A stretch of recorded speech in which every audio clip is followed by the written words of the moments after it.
नमस्कार दोस्तों, मैं आपका दोस्त अनुपम प्राइड एडिफिकेशन यूट्यूब चैनल पे आप सभी दोस्तों का स्वागत है। देखिए, संविधान के महत्वपूर्ण क्वेश्चनों की श्रृंखला में आज हम लोग आगे चलते हैं और महत्वपूर्ण क्वेश्चनों का कलेक्शन है जो आने वाले कमिंग एग्जाम में आपका बहुत सहयोग करेंगे। क्वेश्चन का प्रैक्टिस कीजिए, ध्यानपूर्वक वीडियो को देखिए और उसके बाद वीडियो अच्छा लगे तो अपने मित्रों को शेयर कीजिए। तो हम लोग शुरुआत करते हैं सबसे पहले क्वेश्चन नंबर 1। देखिए, क्वेश्चन नंबर 1 में क्या कह रहा कि निम्नलिखित में सुलिमित नहीं है। देखिए, जब ऐसा कोई क्वेश्चन आता है तो वहाँ पे हमें क्या लिखा हुआ है, 4 ऑप्शन लिखे हैं और सभी अनुच्छेदों के साथ में लिखे गए। सबसे पहले ये आप देखिए कि अनुच्छेद 17 में क्या कहते हैं। देखिए, सबसे पहला अगर बात करते हैं तो बात करता है कि अनुच्छेद 17 न्याय के समसमानता।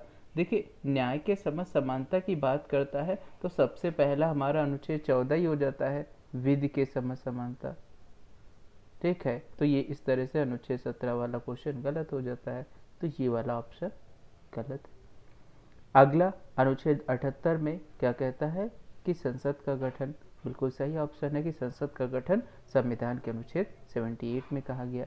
देखिए 192 में देखिए सदस्यों की निहारता के संबंध में विनिश्चय है, उनके वेतन और भत्तों के बारे में बताया गया। और अनुच्छेद 352 में देखिए आपातकाल की जो घोषणा है वो अनुच्छेद 352 में बताई गई है और इसी में कहा गया है जो हमारे विदेशी देशों से आक्रमण करे या सैन्य का विद्रोह हो जाए तो उसमें 352 ही लगता है। तो इस तरह से हमारा ऑप्शन नंबर ए वाला सही हो जाएगा। ठीक है, अगला क्वेश्चन पढ़ते हैं। भारतीय संविधान के किस अनुच्छेद के अंतर्गत अखिल भारतीय सेवाओं का सृजन किया जाता है। देखिए, अखिल भारतीय सेवाओं का सृजन, तो सबसे पहला क्वेश्चन हो जाता है कि हम अनुच्छेद देखकर आपको एक एक क्लियर करके बता दें और उससे पहले हम बात करते हैं कि अखिल भारतीय सेवाएं होती कौन सी हैं। देखिए, all India administrative examination IAS Akhil Bharatiya सेवा में है। तो देखिए क्या क्या परीक्षाएं अखिल भारतीय सेवाओं में शामिल होती हैं। सबसे पहले आप ये देखिए, IAS, IPS, IRS। देखिए कई एग्जाम में तो यही पूछ देता है कि हमारी अखिल भारतीय सेवाएं कौन सी हैं, तो उन्हीं के नाम। तो ये अखिल भारतीय सेवाएं हमारी हैं। तो अब इसमें आप देखिए एक एक करके, सबसे पहला हमारा IAS इंडियन एडमिनिस्ट्रेटिव सर्विसेज है। उसके बाद हम लोग देखते हैं कि नेक्स्ट इंडियन पुलिस सर्विसेज है और इंडियन रेवेन्यू सर्विस है और इंडियन फॉरेस्ट सर्विस और इंडियन फॉरेन सर्विस। तो ये हमारी अखिल भारतीय सेवाएं हैं जिनका एग्ज़ाम जो है हमारा UPSC union public service commission conduct कराता है और ये हमारी देश की सर्वोच्च सेवाएं हैं। ठीक, एक बात और आपको बता दें, अखिल भारतीय सेवाएं और इनके बारे में जैसे लोकसभा और राज्यसभा में है, तो अगर कहा जाता है कि हमारा संशोधन करने की जो प्रक्रिया है वो केवल और केवल राज्यसभा को है। बाकी सब में आपने देखा होगा संशोधन करने की जो प्रक्रिया है वो किसको प्राप्त है, लोकसभा को। तो अनुच्छेद 310, देखिए 310 में क्या कहता है। अनुच्छेद 310 है संघ या राज्य के ठीक सेवा करने वाले व्यक्ति और पदाधिकारी, ये बात कह रहा है। तो कहने का मतलब है कि 310 में अखिल भारतीय सेवाएं तो है ही नहीं। 311 में क्या है, संघ या राज्य के अधीन सिविल हैसियत से नियोजित, ठीक है, व्यक्ति अधिकारियों को पद मुक्त कर देना या उन्हें हटा देना या उनको वहां से निष्कासित कर देना। तो 311 में हो गया। 312 में क्या है, 312 में अखिल भारतीय सेवाएं हैं। तो कहने का तात्पर्य है कि हमारा ऑप्शन कौन सा सही हो जाएगा, सी वाला। 312 में क्या है, अखिल भारतीय सेवाएं का सृजन। 313 में क्या है, संक्रमणकालीन उपबंध है। तो ये भी हमारा, तो option number C is right. अगला क्वेश्चन देखते हैं, क्वेश्चन नंबर 3। भारतीय संविधान की रचना हेतु संविधान सभा पर विचार निम्नलिखित में प्रस्तुत किया था। अब देखिए इसमें कौन सी पार्टी थी जिसने संविधान सभा के बारे में विचार को प्रस्तुत किया था। तो ऑप्शन ए है स्वराज पार्टी, ऑप्शन बी है कांग्रेस पार्टी और ऑप्शन सी है मुस्लिम लीग और ऑप्शन डी है सर्वदलीय सम्मेलन। तो इसमें आपका जो सही ऑप्शन है स्वराज पार्टी, 1934 में मोतीलाल नेहरू ने इसको इस्टेब्लिश किया था और इसी ने हमारे संविधान सभा के प्रावधान को बताया था। ठीक है, तो सबसे पहले इन्होंने इसके बारे में बात की। तो ये क्वेश्चन नंबर तुम्हारा 3 का ऑप्शन नंबर फर्स्ट सही हो जाएगा। अगला क्वेश्चन हम लोग देखते हैं, क्वेश्चन नंबर 4, स्वतंत्रता के दिनों में प्रारंभ में किसने संविधान की निर्मात्री सभा पर प्रस्तुत किया था?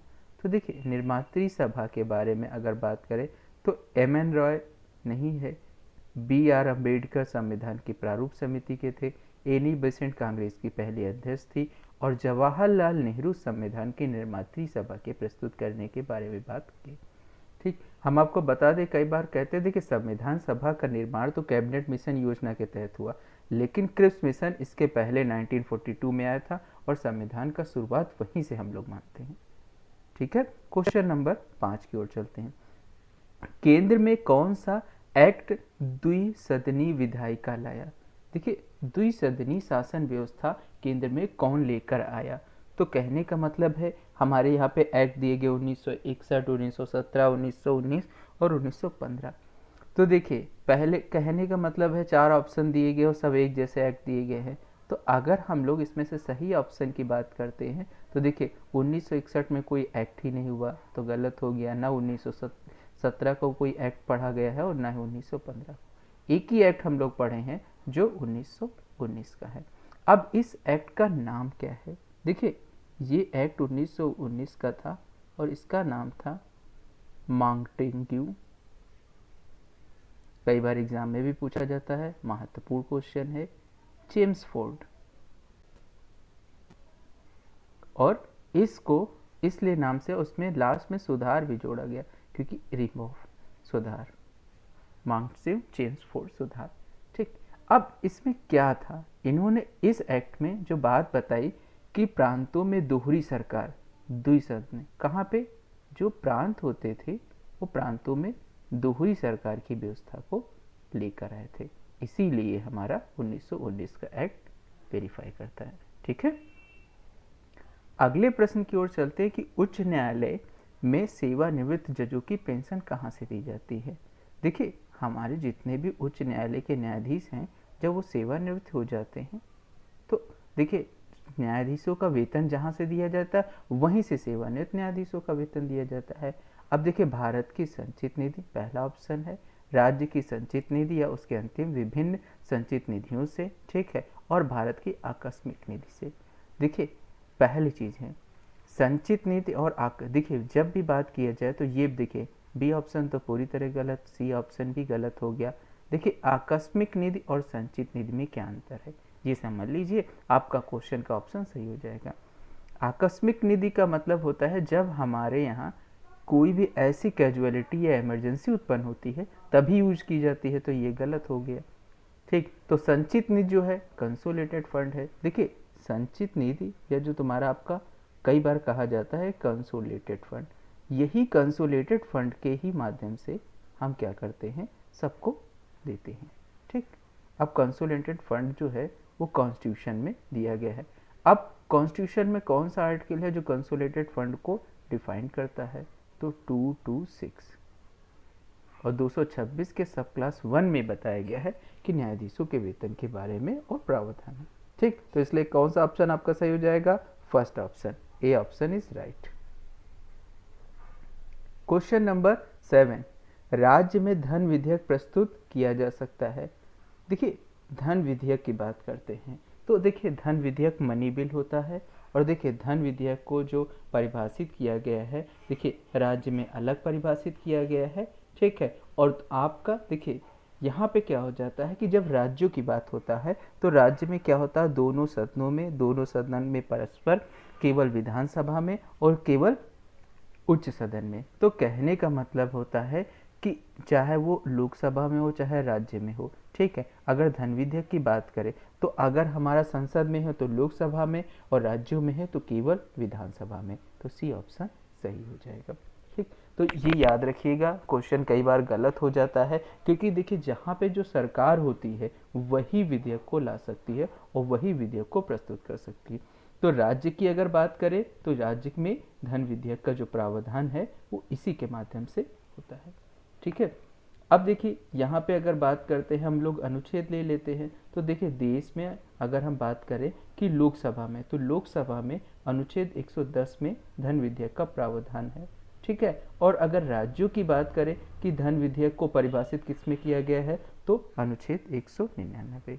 दो आर्टिकल हैं, 110 और अनुच्छेद 199।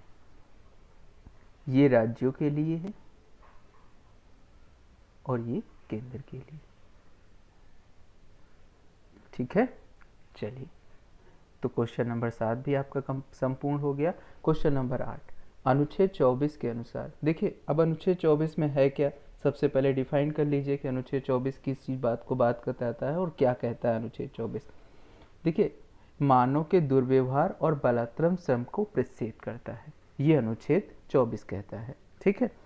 अब इसी के अनुसार हमें ऑप्शन ढूंढना है। प्रत्येक व्यक्ति अपने धर्म को मानने के लिए और प्रचार प्रसार के लिए पूर्ण रूप से स्वतंत्र है, ठीक है। तो आबाद रूप में मानव क्या है, स्वतंत्र है अपने धर्म को और उसके प्रचार के लिए, ठीक। अब उसके बाद किसी भी व्यक्ति से बेकार और बलपूर्वक दंड लेना अपराध माना गया। सब नागरिकों के समुदाय और संघ बनाने की स्वतंत्रता। 14 वर्ष से आयु के बालकों को कारखानों में जोखिम की स्वतंत्रता से नहीं रखा जाएगा। देखिए, सबसे पहले अभी हमने बात की थी अनुच्छेद 23 में मानव के साथ दुर्व्यवहार और बलात्कार, और 24 में कारखानों और बालकों के लिए प्रसिद्ध निवेश। तो सीधा सीधा ऑप्शन नंबर आपका डी वाला करेक्ट हो जाएगा। Option D is right. Question number 9, निम्नलिखित में कौन सा भारत के मौलिक कर्तव्यों में शामिल नहीं है। तो देखिए, संविधान का पालन तथा उसके आदर्श संस्थानों और राष्ट्रीय इस प्रतीकों का सम्मान करना। तो पहला ऑप्शन कह रहा है कि मौलिक कर्तव्य। देखिए, अब मौलिक कर्तव्य आ जाए तो सबसे पहले अगर अब हम पढ़ते हैं तो सबसे पहले मौलिक कर्तव्यों को क्लियर कर ले। देखिए, मौलिक कर्तव्यों को संविधान में संशोधन के माध्यम से जोड़ा गया और 51 का में रखा गया। जब शुरू में मौलिक कर्तव्यों की संख्या थी तो 10 थी, आज मौलिक कर्तव्य 11 हो गए हैं, ठीक। अब इसमें से अगर आपको 10 मौलिक कर्तव्य नहीं पता है, एक क्वेश्चन एग्जाम में आ जाता है, सरदार सरोवर शक्ति से जोड़ा गया था इसको, तो अब ये आपके लिए थोड़ा डिफिकल्ट हो जाता है। तो अगर आप पढ़े हुए हैं, कई बार इनको प्रैक्टिस किए हुए, तो आपका क्वेश्चन आसानी से सही हो जाएगा। देखिए क्या कहते हैं कि कौन सा नहीं है। देखिए, जब आप देखेंगे कोई निगेटिव सेंस में जाएगा तो वही ऑप्शन नहीं होगा। संविधान का पालन करना और राष्ट्रीय हितों का सम्मान करना, सही बात है। भारत की अखंडता और संप्रभुता की रक्षा करना, सही है, ये भी है इसमें। सार्वजनिक संपत्ति की सुरक्षा और हिंसा से दूर रखना, ये भी है। राष्ट्रीय आंदोलन को प्रेरक आदर्श का पालन नहीं करना, हमने बताया था जब कोई निगेटिव बात की जाएगी देश के प्रति और नहीं होगा, वही ऑप्शन आपका सही हो जाएगा। तो यहाँ पे option number D is right. Question number 10, संविधान में अनुच्छेद 19 में प्रदत्त, ठीक है। देखिए, संविधान के 19 में क्या बताया गया, प्रदत्त अभिव्यक्ति की स्वतंत्रता। तो देखिए, 19 में हमारे क्या बताया गया है कि 6 प्रकार की स्वतंत्रताओं के बारे में बताया गया और कहा गया कि किस प्रकार की स्वतंत्रताओं पर प्रतिबंध लगाया गया जाता है। तो देखिए, पहले लोक व्यवस्था की बात की गई है। देखिए, लोक व्यवस्था, पब्लिक की व्यवस्था, लोक व्यवस्था के बारे में बात की गई है। लोक व्यवस्था, अगर लोक व्यवस्था पे प्रतिबंध लगाया जा सकता है, देखिए अभिव्यक्ति की स्वतंत्रता पे बताया गया कि न्यायालय की अवमानना, कंटेंट ऑफ कोर्ट, मानहानि, डिप्रेमेशन, स्वास्थ्य, वेलफेयर और सदाचार, ठीक, सोशल। तो कहा गया कि किस पे प्रतिबंध लगाया जा सकता है। तो यहाँ पे ये जो ऑप्शन होता है, यहाँ पे पहला, दूसरा, तीसरा, चौथा, पांचवा, ये सभी ऑप्शन होंगे, लेकिन इसमें से एक जो है स्वास्थ्य, हेल्थ को छोड़ देंगे, इस पे प्रतिबंध नहीं। क्योंकि लोक व्यवस्था पे हम लगा सकते हैं, न्यायालय की अवमानना पे लगा सकते हैं, मानहानि पे कर सकते हैं, सदाचार पे कर सकते हैं, लेकिन स्वास्थ्य की बात करें तो स्वास्थ्य की बात यहाँ से नहीं होगी और इसमें हमारा आर्टिकल 19 नहीं फॉलो करेगा। नेक्स्ट क्वेश्चन नंबर 11, आंतरिक आपातकाल में निलंबित नहीं होता है। देखिए, आंतरिक आपातकाल की बात करें तो निलंबित नहीं होता है। देखिए, अनुच्छेद 19, अनुच्छेद 20 और अनुच्छेद 21। अब ये सारे अनुच्छेदों को आप एक एक करके पढ़ भी चुके हैं, लेकिन फिर से मैं एक एक करके आपको बता देता हूँ। 19 में वाक्य और अभिव्यक्ति की स्वतंत्रता का संरक्षण प्राप्त है और इसको आपातकाल में हम निलंबित नहीं कर सकते हैं। देखिए 20 में कहा अपराधों के लिए दोषित के संबंध में संरक्षण। देखिए जब तक कोई अपराधी को अपराध साबित नहीं हो जाता तब तक वो दोषित करने के लिए क्या है, उसको संरक्षण प्राप्त है। तो ये भी आपातकाल में, आंतरिक आपातकाल में नष्ट नहीं किया जाएगा।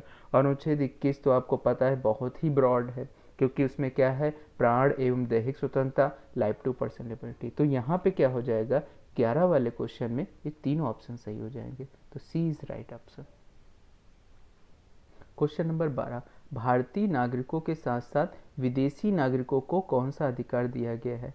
देखिए ये भी क्वेश्चन बहुत अच्छा है कि विदेशी नागरिकों को कौन कौन से हैं। तो देखिए पहली बात करते हैं कि हम लोग विदेशी नागरिकों को कौन कौन से अधिकार दिए गए हैं। ठीक है, समान अवसर दिया गया है।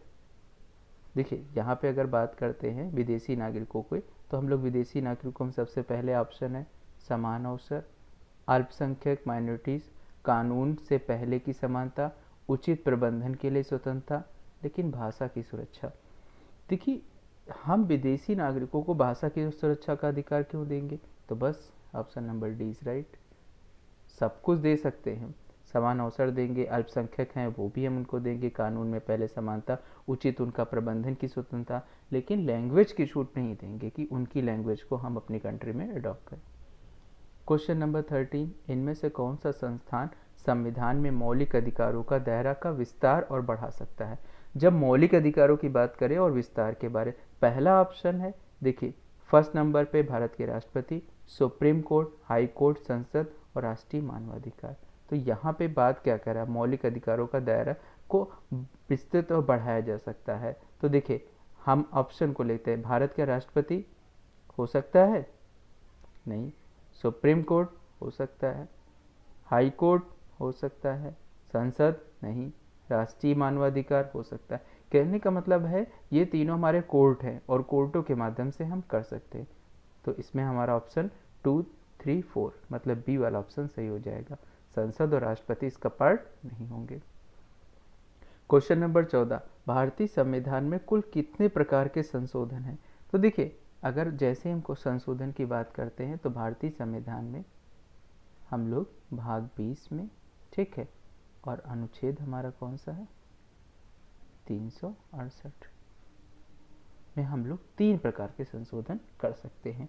और ये 3 प्रकार के संशोधन का उल्लेख जो है अनुच्छेद 368 में विस्तृत रूप में दिया गया है और उसको बताया भी गया है। ठीक है, अगला क्वेश्चन, क्वेश्चन नंबर 15, पद सूची की वरीयता क्रम में लोकसभा का अध्यक्ष कौन सा होता है। बहुत अच्छा प्रश्न है कि हमारे यहाँ जो एक संवैधानिक व्यवस्था में, डेमोक्रेटिक व्यवस्था में एक प्रोटोकॉल का सिस्टम है और उसमें बताया गया कि सबसे पहले नंबर पे, देखिए कई एग्जाम में पूछे जाते हैं, देखिए पहले नंबर पे फर्स्ट पे कौन होगा हमारे यहाँ, president of India, first president of India. दूसरा हमारा कौन होगा, वाइस प्रेसिडेंट होगा, उपराष्ट्रपति। तीसरे नंबर पे हमारे देश का प्रधानमंत्री, पीएम। पहला क्रम, दूसरा और तीसरा, ठीक है।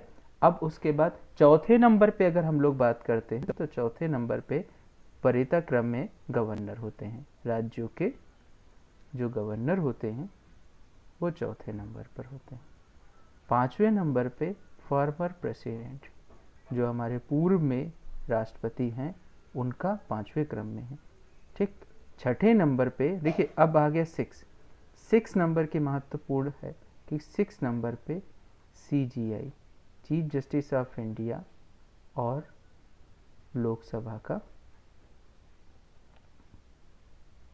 स्पीकर। तो 6 नंबर पे, तो option is B right, 6 number पे हमारा लोकसभा का स्पीकर होगा। तो इस तरह से हमारे ये 15 क्वेश्चन कंप्लीट हुए। ये सीरीज़ हमारी चल रही है।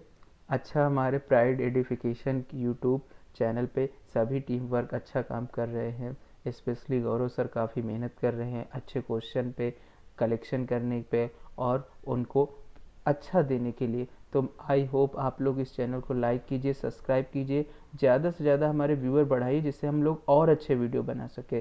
Thank you.